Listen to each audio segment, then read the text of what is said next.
క్రోధినామ సంవత్సరం, దక్షిణాయనం, శరదృతువు, ఆశ్వయుజ మాసం, అక్టోబర్ 4వ తేదీ శుక్రవారం. తిథి శుక్లపక్ష విదియ, శనివారం తెల్లవారుజాము 5:32 వరకు ఉంది.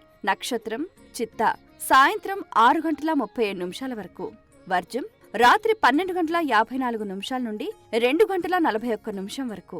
దుర్ముహూర్తం ఉదయం 8:31 నుండి 9:18 వరకు.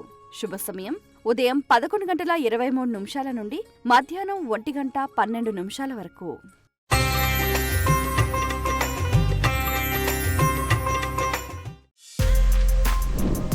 For more videos like this, subscribe Big TV channel.